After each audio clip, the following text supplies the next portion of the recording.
le président Joseph Kabila, tel que je l'ai connu, pouvait prononcer un discours tel qu'il l'a prononcé le 23 mai 2025. Je n'ai pas pensé que ça pouvait arriver. Il a roulé tout un peuple. Je me suis rendu compte que moi, personnellement, il m'a roulé. Est-ce qu'il a roulé tout le peuple? Je ne sais pas. Il y a plus d'1 an que Félix Tshisekedi nous dit que l'AFC, le M23, ce sont des créations de Joseph Kabila. Peu de gens l'ont cru, y compris moi. Je ne l'ai pas cru.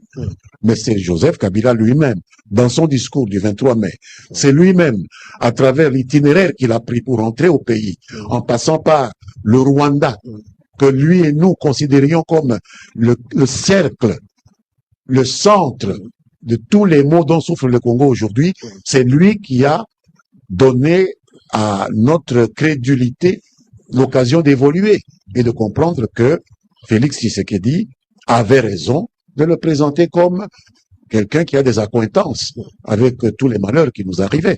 Mais, vous savez, c'est tout à fait compréhensible.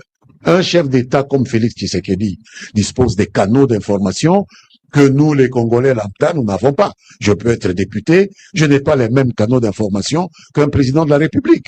Donc pourquoi est-ce qu'on peut nous faire le reproche de n'avoir pas eu l'information?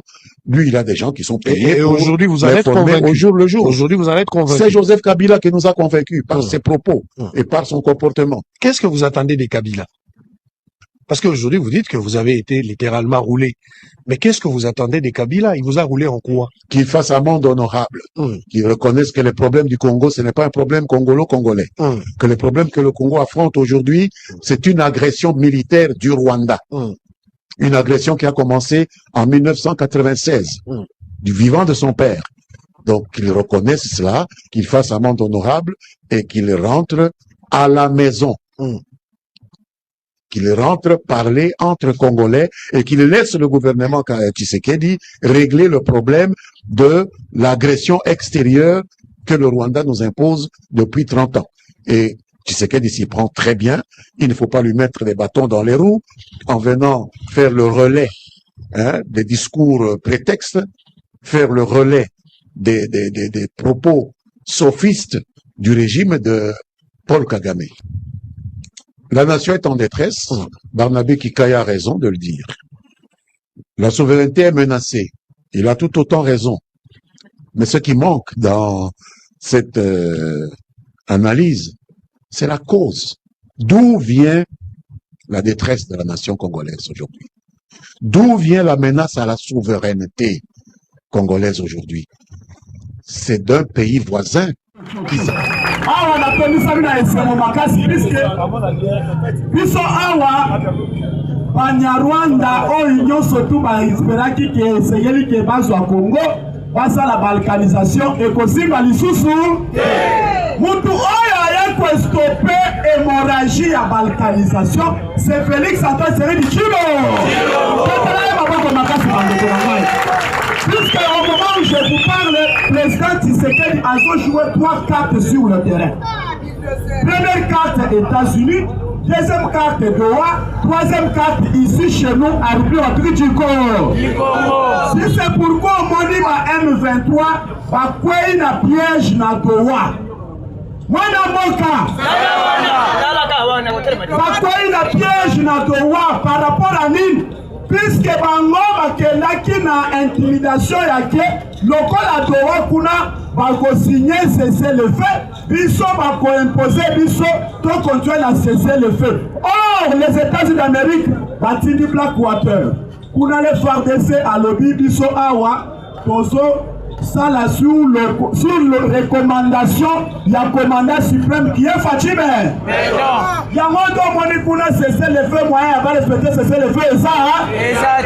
Mais les États-Unis d'Amérique alobi ke kimia obena kotisa na Congo maintenant essayer lokola Congo balobi ke kimia na no kotite ba militaire rwandais ba FDLR bazoko tambo na Congo bazoko ba Congolais essayer ke tomo na moya ko plaquer bango le sabalo wana sorko maintenant moya ko ele moninge ça exacte yango do moni ba M23 va espérer qu'il doit est-ce que vous avez respecté la résolution 2773, oui ou non? Nous n'avons pas respecté. Le point là maintenant, quand il commence à le baki, au cas où on va respecter ces faits, nous avons appliqué Charte chapitre 7, il y a Oni, Oyo qui frappe sur frappe. C'est ça le long moment Oyo. Notre trône est ébélé sur l'espace, il y a grand nord. Moyen, il n'y a pas eu que la Maninga est ça, hein? Il y a un moment par M23 ébélé. Surtout par cause de la opération, n'est pas ciblé.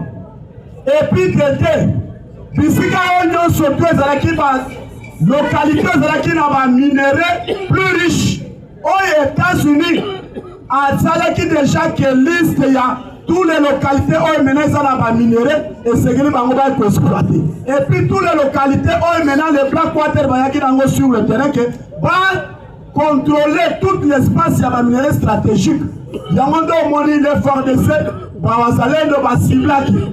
Bango balisa ke bino bokende biso tozo ko travailler biso tozo ko tala tous les cibles oignon surtout biso tozo ko pesa bino ko sali boko ngame yango ndo monaki Blackwater bango bavandi bazo ko tala maintenant tous les sites nyonso ba localité nyonso jana ba minéraux plus riches yango ndo moni les ala qui cible yango to mota ba bandi ba Kibumba Kichanga Sake ba Keikuna Mwenga, Bakeri Kabare, Chabunda, Fizi. Ce sont les localités qui viennent dans la minerai plus riches. Après qu'on bombarde, bataille maintenant tous les sites dans la logistique. On va repérer ça dans Makassi, on va repérer ça dans poids de façon à bombarder. Maintenant, les sous, localiser les sous site dans la logistique. L'effort de ça bombarder, l'effort de ça salir moyen social. Maintenant, bango, moyen à tous le ravitaillement et ça. Par un côté, maintenant, troisième chose, tous les entrées, on y a un ravitaillement. On sait que ceux qui toquent à Kichang, tu commis et c'est un peu ça va arme. Ceux qui toquent à Saki, tu peux ça va arme. Ceux qui toquent à Bukavu, ceux qui toquent à ciblé. Batini maintenant l'effort de ça, Bakandi maintenant route Nyon soit maintenant les autres. Par contre, par contre, Tambola, pour être vraiment pour ravitailler Bango. Va bloquer Ruchu, va bloquer route Windy, va bloquer route Sake, va bloquer route Minova, va bloquer Fizi, va bloquer Uvira, va bloquer Bukavu, va bloquer Mwenga, va bloquer Chabunda. Mwana Moka. Quand on peut bloquer, Bachang maintenant, va garder fou. Moyen y a Bango va décaler. Maintenant, Bango maintenant va tirer. Les frères de Saché maintenant, patron. On les a maintenant mouvement uniquement pour le mouvement il y a M23. Par exemple, les Scott Mokozolo Mwana Kichang, les autres qui sont vers Kibumba. Allez, on va partir de Kichanga, entre Kichanga et Kibumba. Bazo ko contrôler. Dans le bazo ko cibler ba moni mouvement wana ba ba signaler. Allez, bon bombarder Scott wana. Bon bombarder. Dès ko yo kaka ndenge ba M23, bazo ko na ba biscade ya bongo. Ya wana moni na kati na ba batali ki awa moyen ya to continuer ça te to sala ni. Ya wana moni ba kibimbanga ke ina to. Koko makaka na to wa kuna. Ba bisi bango est-ce que vous avez respecté résolution 2773? Est-ce que vous avez respecté les engagements? Est-ce que vous avez respecté cantonnement et pré-cantonnement? Si c'est pourquoi on dit que Bishop a signé cessez le fait. Droit 1, droit 2, droit 3, droit 4. Mais le gouvernement congolais, maintenant, comme si que comme si que Bazoya sans mandat. Maintenant, Bishop doit souffrir. Maintenant, le gouvernement congolais, Bango Bazo Komona ke Makambo Yoso Kendeni. Yawande Kozo Kendeni Bazo Konena. Mwana Mboka.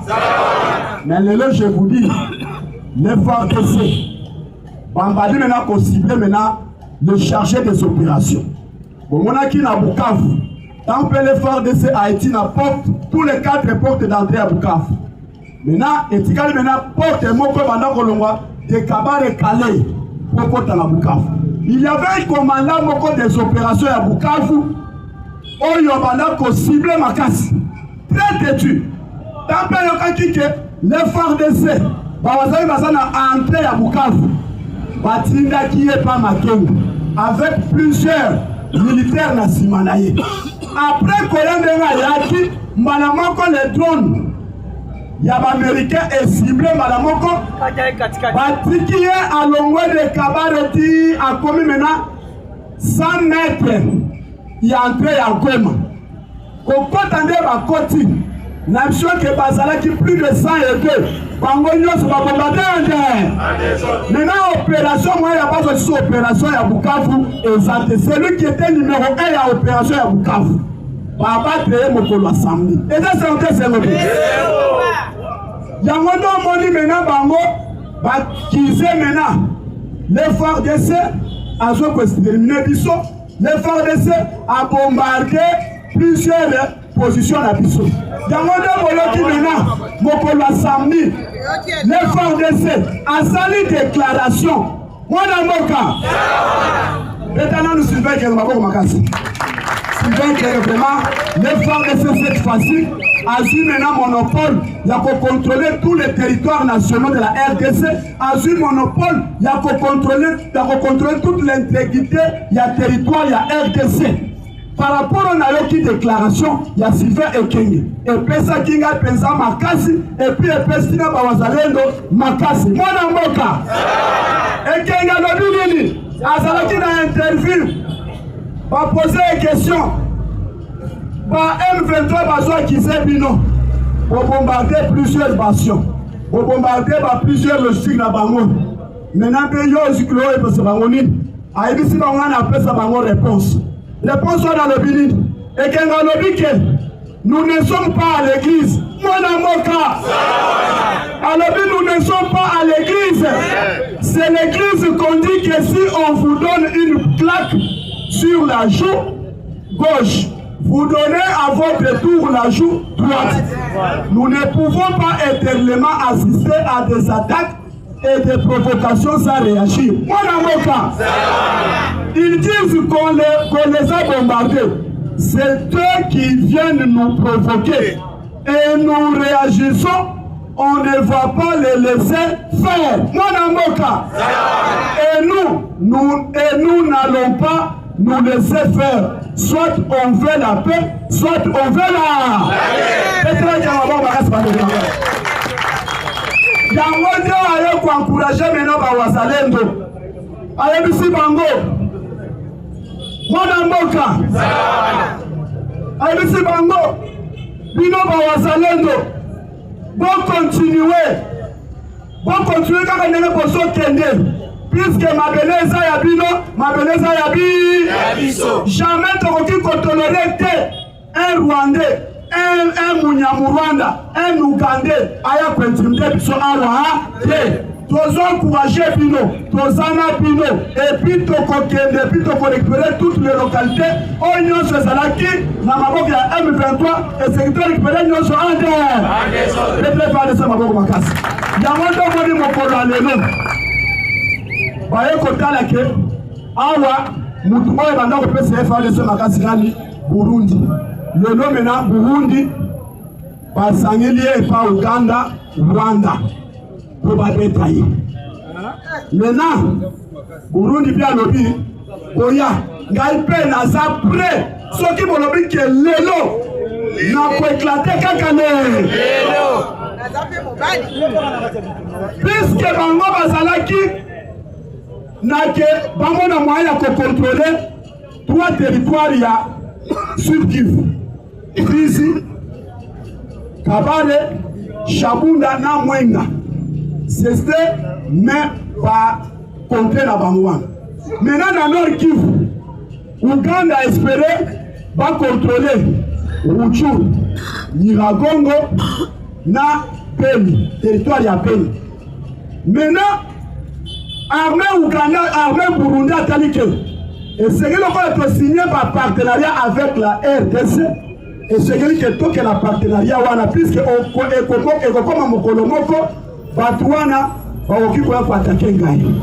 Le long maintenant, l'armée Burundi a salaki espoir dans un mois, plus de 30 000 hommes neutralisés dans un territoire où vira et va contrer Moussoussou ya Fizi.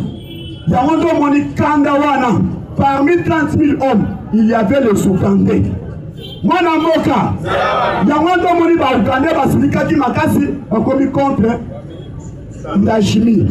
Maintenant, cette fois-ci, le Congo, la République du Congo, bien déterminé. puisque basalaki nini la République du Congo azalaki na deux phases ya armée aérienne na armée force terrestre. Maintenant ba Burundi bango baza spécialisé sur l'armée terrestre. Yango ndo moneki bango ba se focaliser ba localité oyo soute ezalaki ciblé comme ya ba M23. Yango ndo moneki Kamanyola, Luvingu, Songe, Ngomo, Banyantende, Nyengezi, Fizi nyonso na mobimba Minembwe. C'est l'armée burundaise qui avait maintenant taclé de façon que parce que ça va tenir soin. Yango ndo moni cette fois-ci tant pe ba moni que awa mutu oya zo pesa FARDC mutu makasi c'est Burundi. Burundi pia lobi soki boye na mol, soki boye na butu, toko bunda bino nyonso en guerre. En désordre.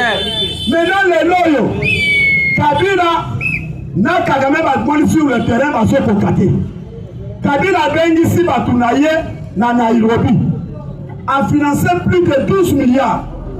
A bengi si batu onyo soin. Bakendaki na Uganda. Balekaki par Uganda, après Uganda baleki bakemba ngoko na Kenya. La CPI la déclaration de Jean-Pierre Mbemba. Pour votre information, Jean-Pierre Mbemba a suspendre avion ya ba Uganda.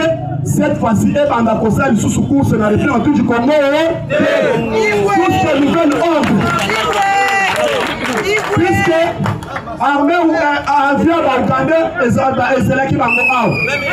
Va constater qu'il y a la sous-souté. Ba batalaki ba agent nyonso ya PPD ba bana côté na avion ya ba Uganda. Koto soki ndokanda, koke Uganda muna bala moko ba kati bala moko ba kei, bala moko na Kenya. Na CP la déclaration. Après Kabila bengisaki batwana. Ayebisi bango bobanga na bino te. Ata bakokanga bino bakotika kaka bino. Tozo kosala kaka de façon que tomona moyen ya kokota kaka na Kinshasa. Maintenant Bloomberg, Nassir, FBI, batali position Onyos Kabila zalaki nango. Lelo yo batwa Kabila basongi. Ministre intérieur sans réaction. Vraiment. Ebe minako oya kendaki kuna. Mwilanya oya kendaki kuna. Makila José Makila kendaki kuna. Bangonyo set kikuni. Bokeli bo interpeller ka pamba bo botele téléphone mena botiki. Est-ce que boyebi plan oyo mena bayaki nango? Plan oyo mena bakeli kuna Kabila ebisi bango ke bokende bosala lokona bobanda ko condamner l'agression rwandaise. De façon population quinoise pas donc sa conscience. Peut-être bato Kabila bangwana basokola l'agression rwandaise bango balobi biso toko soutenir Kabila ebisi bango stratégie. Bosala bo soutenir Tshisekedi to soutenir mais bo préparer plan. Yango ndo monaki baye ba beti eloko na bango ya liboso ke Kabila koya awa. Maintenant la CPI na service de renseignement américain. Puisque la Koyem Sabino awa c'est les espaces américains ont maintenant contrôler tous les espaces et puis tous les contrôles de ce mouvement de Kabila. Et puis là, ma qualité à Kabila. Il y a un moment où on taper Basongi. Parce que mobiliser, on va qui gagne. Ministre intérieur sans réaction. La salle réunion de reprise. C'est qui qu'on a lancé. À l'objet, un objectif de la mission, et c'est une sauver le Congo. Est-ce que peut perdre? Asa la capacité de sauver le Congo. 18 ans au salle. Ministre sans réaction. Maintenant le LOL, la CP le président Félix, avec les Américains. Les Américains bataillent, va étudier pourquoi Kabila a se dénoncé que le 30 à Mozala a Kinshasa.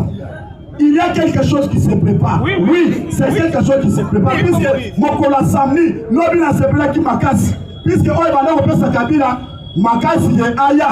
Maintenant les loyaux vont occuper un gouvernement congolais à Kangiango. Ponanine, Bloomberg, à partir des États-Unis d'Amérique, va ici présent ce qu'elle.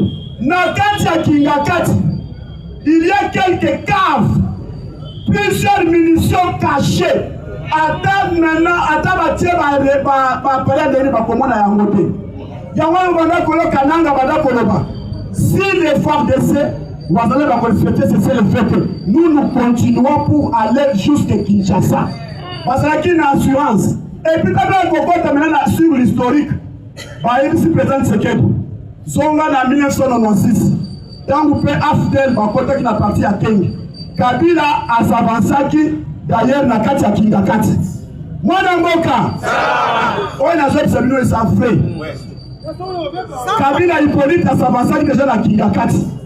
Asalaki déjà cible ya ke Kingakati, bien kotika la lieu moko stratégique on va contrôler tous les 4 coins à Kinshasa.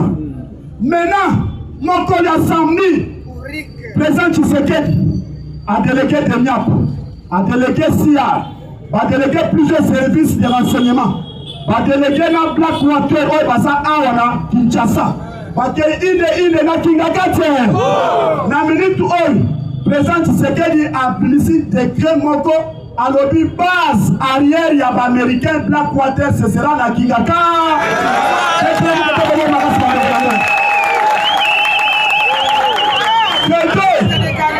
Et là, comme nous sommes stratégique, tant que pour monaki Malanga, tant que à côté qui déjà na Kinshasa, à côté qui depuis longtemps, à côté qui na Brazzaville, na Simaya, à Talaki, Malamoko Chelem, Malamoko à côté na Chelem.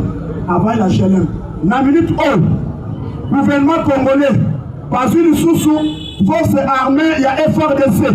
Parce que vous installez base na bango na GLM. Moi na moka. Maintenant, bataille dernière stratégie pour Nani. Bataille que le Kabila ciblé qui a créé na Kinshasa. C'était prévu base ou maintenant par arme nous soit bon moyen pour stériliser population congolaise. Raison pour laquelle beaucoup l'ensemble du président c'est qu'il y a qui voyage privé. Puis nous ne pas quitter. On a une course dans le cortège, mon négatif pour l'ensemble. Parce que là qui tient na maïndon. Moi na moka. Nous ne pas le faire à son voyage na voyage. Parce que là qui tient na maïndon. Parce que là qui na zamba moko. Peut-être moi je me vois ma casse pas de mon amour. Parce que là qui tient na zamba wana. Bakenda va contrôler Nyon Soto. Il y a un monde où on va calculer le lobby. Bacha antenne à base arrière américaine à la Kingakati. Moussousou est à la Nazambe, c'est qu'à Bakendaki. Nama Indom. Ponani, Baba n'a pas contrôler tous les contrôles Nyon Soto tout autour de Kinshasa. Ah, GLM. Baché, Batron. On va contrôler le mouvement Nyon Soto même dans Simanda où il y a Sassou. Mwana Moka. Et ça c'est voté. Yangondo moni maintenant. Kabila, comment on a changé maintenant Maloba. Puisque des gens qui espoir naïe. Maintenant cette fois-ci, Baché deuxième espoir. Maintenant deuxième espoir on a président de la République avant le Belango. Population congolaise depuis mon collègue vendredi jusqu'à présent, Balobi président. Sur le fond de la population congolaise, pour qu'elle ait la France. Moi, dans mon cas,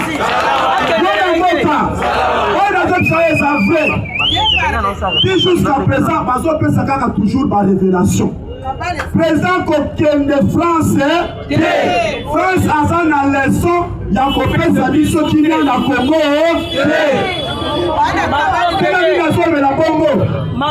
France a Sangisaki autant, a Sangisi Luxembourg, a Sangisi tous les démocrates, même les Américains à l'époque, il y a Joe Biden. A suivi l'arme à diviser en reparté. A suivi l'arme à Pessi Pologne, a suivi l'arme sur Pessi Ukraine. Maintenant, Pologne a financé Rwanda. La RDC toujours qu'on continue à reconquérir.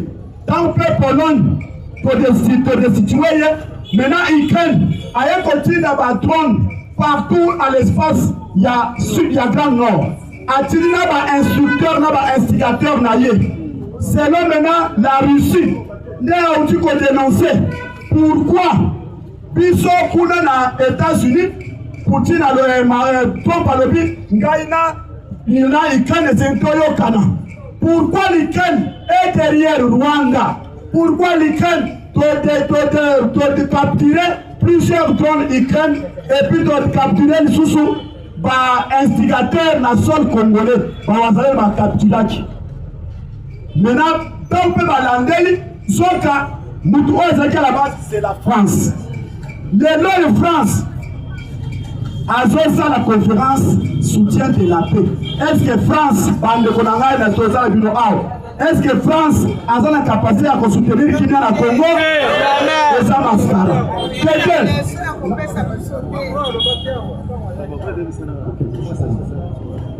Bande konanga karibira ikatendo mongo na téléphone zo kena ni micro zo katakata karibira ikati. O volonté à boire kata moi quelque chose parce que ma litre mobimba ya karibira pour être chef coutumier à moi on peut se binôme sous biloko puisque la ligne a chité un. Ya wana ndeko mwana minute oyo France bazo préparer discours contre le président Tshisekedi par rapport à nous. Au moins c'est à humilier occidentaux na kati ya Belgique, à humilier Rwanda. Ya wana moni Rwanda Kagame na minute oyo yepe azokele na France. Il y a quelque chose qui se prépare. Maintenant, ya wana toujours sa présence Tshisekedi. Tinda même à KF Bazaï Bakeli. Tinda même qui doit akende. Yoko kende te. Puisque bazo préparer discours contre Rio de façon que dès que tout le monde sur le terrain, tozo ko gagner. Dès que tout le monde sur le terrain, patron na bango nyonso. Tozo yango. Yamana bango zo kende. Macron à Liboso a connu sa chef de l'État va continuer maintenant trêve humanitaire de façon que les FARDC a Tchamindu qui l'a fait, la Zélène a Tchamindu qui l'a fait, de façon que Rwanda a se réorganisé une source. Dès nos besoins on s'est préparé en France. Moi dans mon cas, est-ce que Bino Boligny présente que de France? Est-ce que Bino Boligny présente que de France? Président Yomokolo qui population congolaise va l'objet contre l'endetté.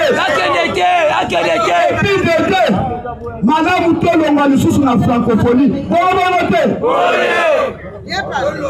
Tolonga la francophonie.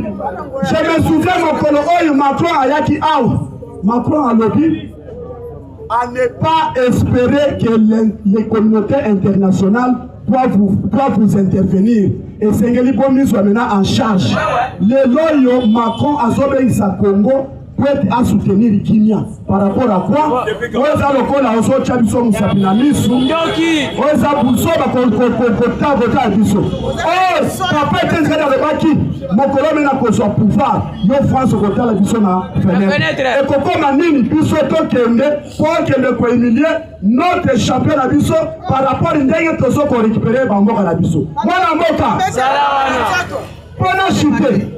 Situation sécuritaire à l'est du Congo. Cette fois-ci, nous avons que l'armée congolaise, depuis déclaration, il y a FARDC. Dans la minute pour eux, les FARDC a l'ingénieur Kalisusu, Makambo a réplique stratégique était, Makambo pour voter. Voilà mon cas. Décision maintenant, je suis pour les amis, Vert. Décision des amis. Les FARDC à Zotan. Tant que bazokende dans la guerre, ceux qui bayoki, militaire mokoke, on tout ça la réplique stratégique. Condition pour les bazos pour maillot, on va l'avoir bazos pour maillot. Mangwane ni souci à qui va dénoncer au commandant de la réplique stratégique. Bayo kaka qui a autre réplique stratégique bazos pour maillot. Les conditions sont pour nous. De deux, par appel, au moment où le président a bitumba. Moi, il y a côté sous ma appel et ça le col comme ce que vous êtes traître. Oui. Il y a un moni, les FARDC assument maintenant monopole. Le Blackwater, par contre, il y a des piso, tous les munitions à piso. Puis nous pouvons avoir munitions à piso. Tous les piso nyonso, tous travailler ensemble. Il y a un moni cette fois-ci. Tant qu'on peut avancer jusqu'à la porte, il y a comment? La porte, il y a Bukavu. Tant que maintenant tous les contrôles sont maintenant et soutenir les deux grandes villes. Il y a un moment où Bandi va contrôler Chaboum, va contrôler Mwenga, va contrôler Fizi. Batali maintenant na Walumbu, Batali Zimira, Batali Mulamba, va contrôler Yango. Batali maintenant na Uvira, Bazui maintenant Luvingu, Nientendi, Niengezi, Ngomo, Songe. Kavimvira, Mwana Mboka, vas-y maintenant contrôle Mobimba ya Minembwe. Maintenant à partir maintenant ya Nord Kivu, bataille à partir ya Ruchuru, bataille route qui mène Kibirizi voir le lac Edouard. Mwana Mboka, bataille soma Mboka kasi bande Kibirizi, cité de Kibirizi, la mitre sous contrôle avec Bawazale. L'esca central au Mena, Bawe Bazoya Mahangi, Bawe Bazoya Lakebois, Pointe Bamon Moyen comme Materena vers Rouchou. Yamondo Moni, Batali contrôle maintenant, ya Kiwanja. Et ça, site Mokobo stratégique, où ils ont une route qui mène vers Rouchourou ou Nagan. Route maintenant qui mène Kiwanja voir Kichanga. Ou route soit vers Kibumba. Sake. Maintenant, va récupérer Sake. Les Esika ou maintenant ça poumon, il y a lithium. Va récupérer Kibumba. Esika ou ils ont sous poumon, il y a lithium. Va récupérer Kichanga. Les Esika ou ils ont poumon, il y a lithium. Maintenant, on va samedi, dimanche. Wazalez avec les FARDC. Parce que Inde, Nakaremine à Roubaye. Basali contrôle eza image moko stratégique. Bande Kolangana souhaite Musika, les Américains travaillent. Bazota Landenge, M23 Sokim. Kotoyo a fait communication. Donc les Sika Moko Bale, pour bombarder. M23 qui dit pour accueillir combattre les Sika Moko. Manamoko va communiquer, pour bombarder. Vidéo wana ils ont 2 minutes. Yamondo Moni, Basilisi Bangonyon sur Mena Basala qui contrôle ya carré mini à Roubaye. La minute Roubaye est totalement contrôle 100%. Et continue à m'avoir qu'il y a quelques cité stratégique, et comme ça qui Kagame, comme ça qui Mangachouchi, comme ça qui Kabila milliardaire, les mêmes tosus et les la vie, tout l'homme qui a fait cette solution.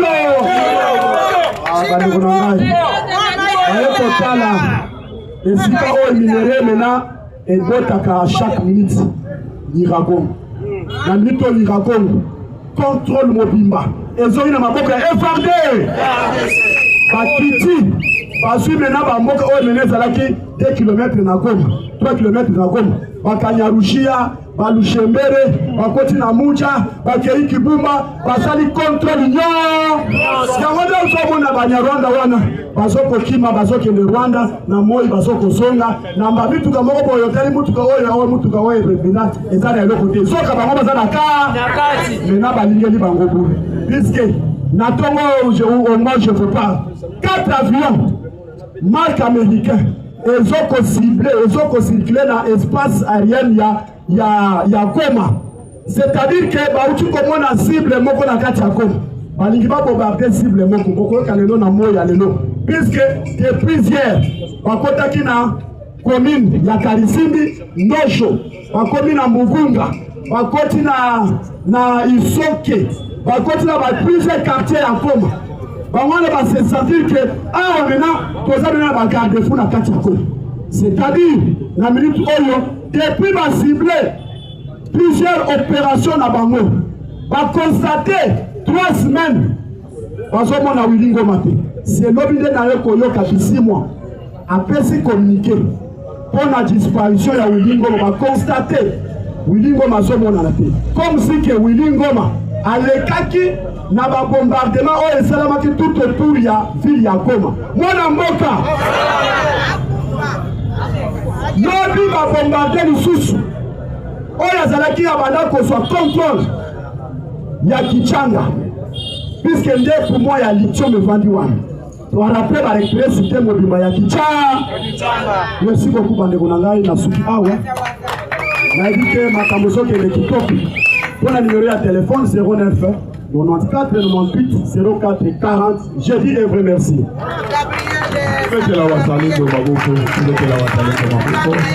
Sans plus tarder, nous avons chef coutumier, nous avons déjà Zalaka na monde de Tchai Makoti, Profaza Moupanzi.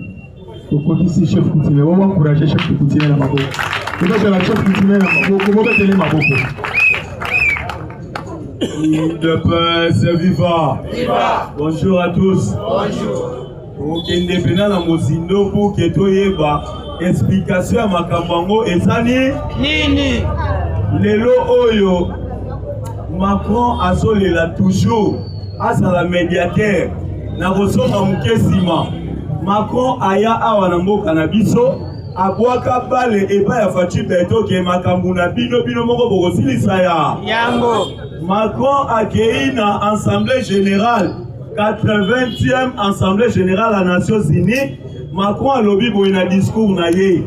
A lobby pour que Kimia ego dans l'Est du Congo. Paul Kagame bimisa ba soda na yo na Congo. Qui devait se vivre. Macron a compris que Asa la kati ya filet ya Fachi Beto. Déjà baza la même filet na Kagame. Makambu nini oyo ezo se préparer. Comment